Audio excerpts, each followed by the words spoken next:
Good evening, another episode of চাক for পেটুক।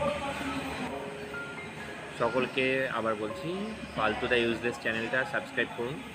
আর এই যে সিরিজ চলছে চাক ফর পেটুক, এটা চলতে থাকবে। আর আজকে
কফিটা একটু গাঢ়, চকলেটটা আছে, চকলেটটা ঠিকঠাক বোঝা যাচ্ছে না? চকলেট ফ্লেভার কিছু মানে চকলেটের কোনো টেস্ট পাওয়া যাচ্ছে না।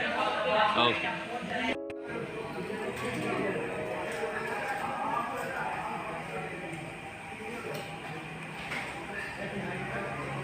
তো কফির টেস্ট ঠিকই আছে, ভালোই লাগছে।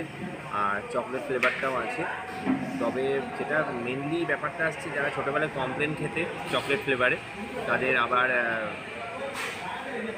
নস্টালজিয়ায় চলে যাবে, ব্যাপারটা ওই রকম। তবে খেতে ভালো। তবে এছাড়াও আমি আরেকটা জায়গায় এরপরে আমি রিভিউ দেবো 25 টাকার চকলেট কফি, সেটা আরও ফার বেটার। সেটা কফির টেস্ট এবং চকলেটের টেস্ট আলাদা আলাদাভাবে বোঝা যায়। এখানে সেইভাবে অতটা বোঝা যাচ্ছে না, সব মিশে গেছে।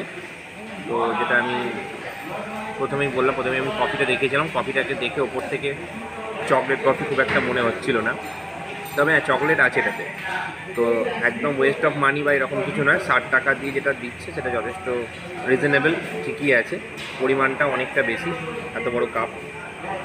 আর যাই হোক, রেসোনা ধাবার, আমরা রেসোনা ধাবাতে আছি। রেসোনা ধাবার কীভাবে আসবেন, কীভাবে খাবেন, সেসব ডিটেলস আমাদের আগের একটা ভিডিওতে আছে। আমাদের প্রথম চাক ফর পেটুকের প্রথম যে ভিডিওটা, সেটা চায়ের রেসোনা ধাবা থেকেই শুরু হয়েছিল। তো সেই ভিডিওর লিঙ্ক আমরা ডেসক্রিপশানে দিয়ে দেবো, আপনারা দেখুন।